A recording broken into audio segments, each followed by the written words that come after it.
Namaskar. Welcome to another episode of Editorial. I have two topics for you today. My topic number one is again based on what the Prime Minister of India said in the Lok Sabha yesterday.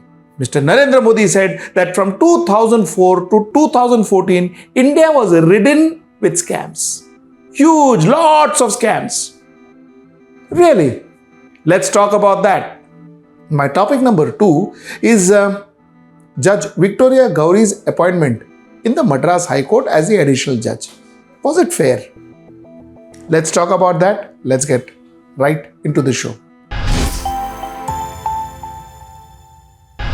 So the Prime Minister yesterday said that from 2004 to 2014, India was scam-ridden. What he was primarily saying is the UPA government under Dr. Manmohan Singh was scam-ridden. There were a lot of scams.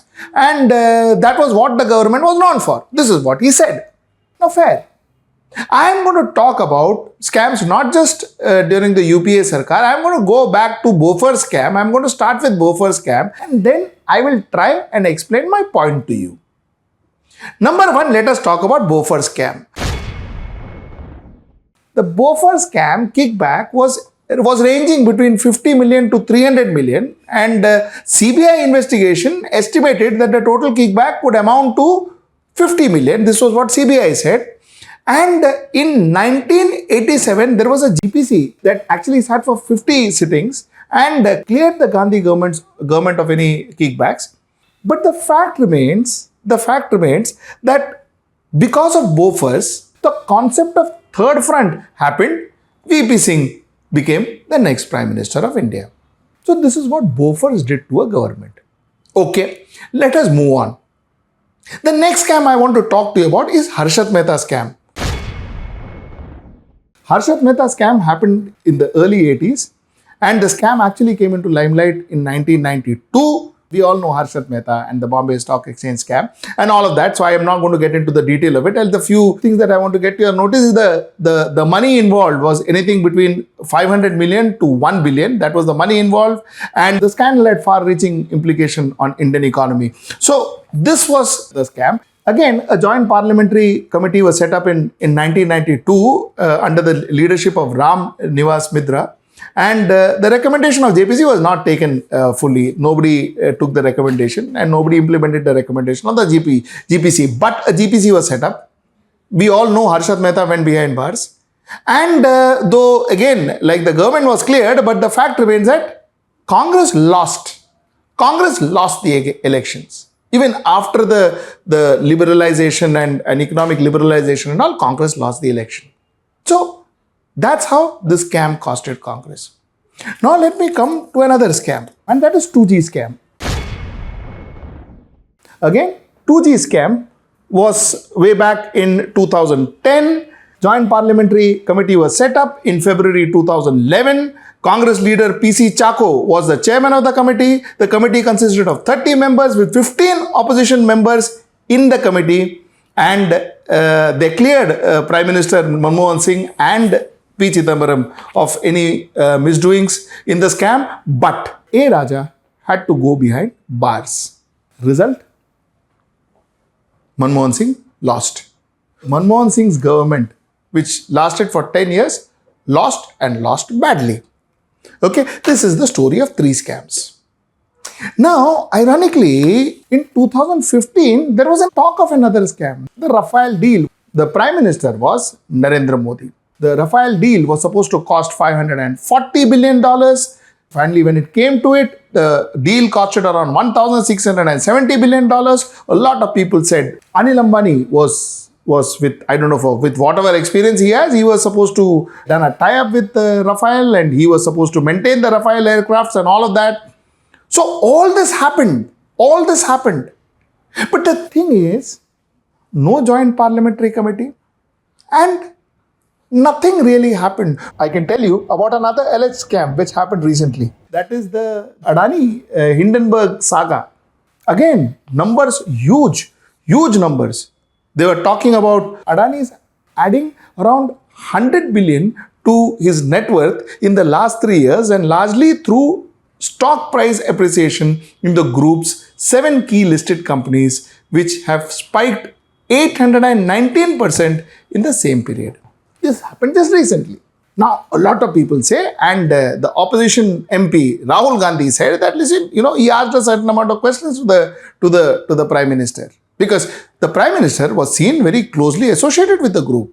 The Prime Minister was seen, Adani was known for his proximity with Mr. Narendra Modi. Now, what is true, what is not, I don't want to comment on, but he was known. All of us, normal Indians, thought that Mr. Adani had tremendous proximity with the Prime Minister of India. More so, Adani was not seen, this is my view, Adani was not seen as a businessman. He was seen almost like a politician, because he was seen very closely aligning to a group of politicians. So, a lot of questions were raised. Is there a joint parliamentary committee put into place? No. Is there any direction for investigation? No. So the point is, like I told you, scams is bad for any country. Any country scam is bad. But what is worse? What is worse is when scams happen and neither the media talks about it, nor there is a fair investigation that happens on it, and the fact that when people who are possibly behind the scams, none of them are punished. That's when the problem aggravates.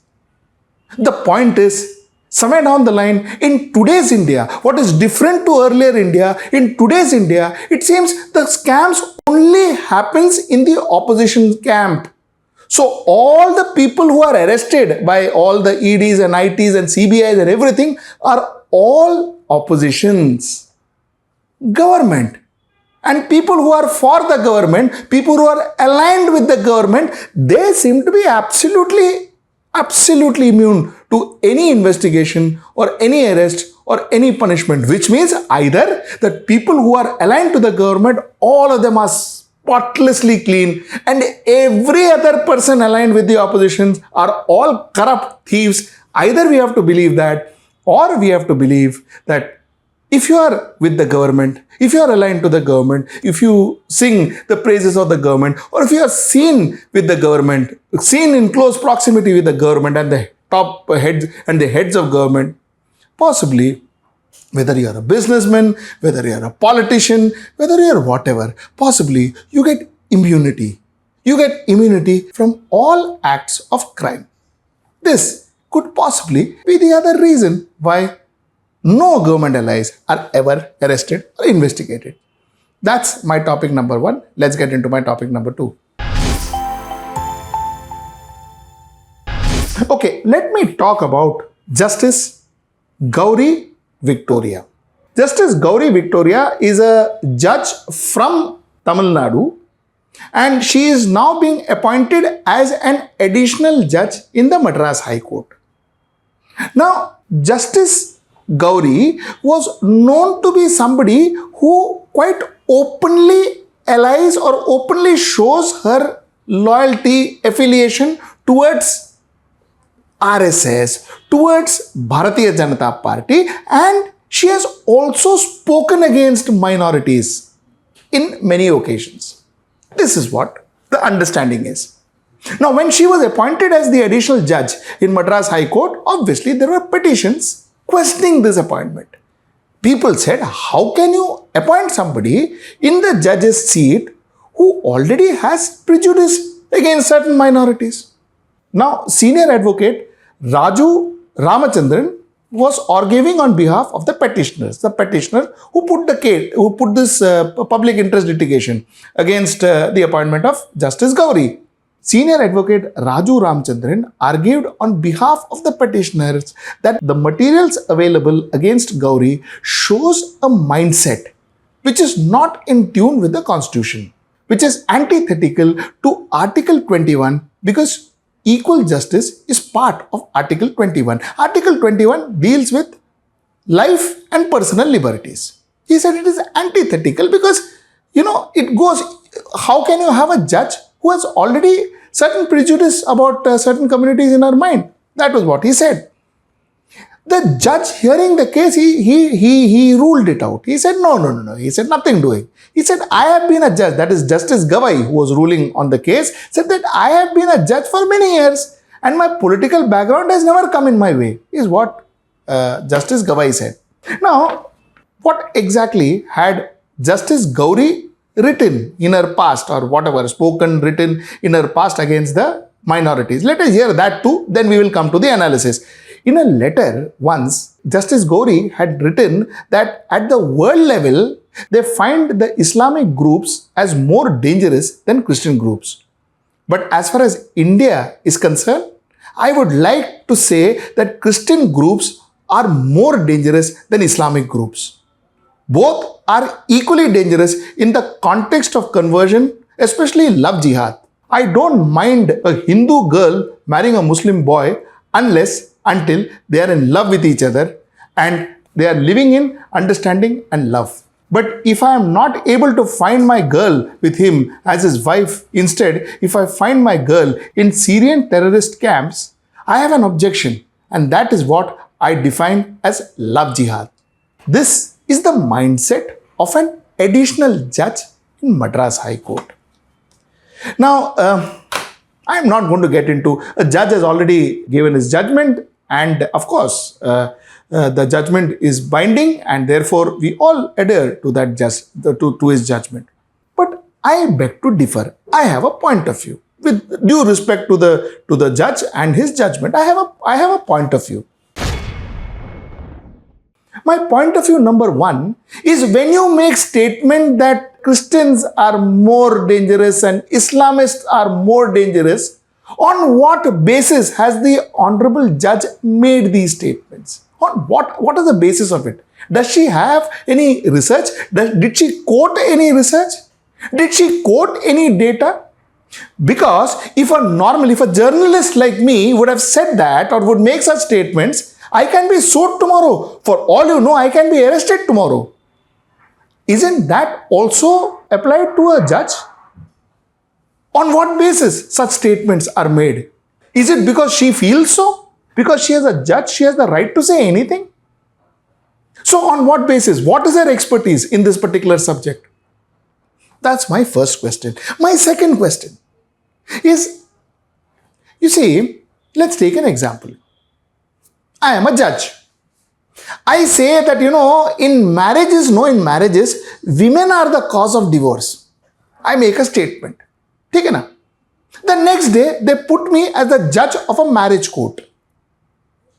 Imagine what will be the feeling of a woman, of a wife who is coming in front of me in my court and asking for a divorce, because I have already proclaimed my sentiments. No, I have already proclaimed my mindset. I have said that, in marriages, more often than not, it is the women, Baba, that creates problems. Man, utna problem nahi karta hai. So I have already said that I am a misogynist.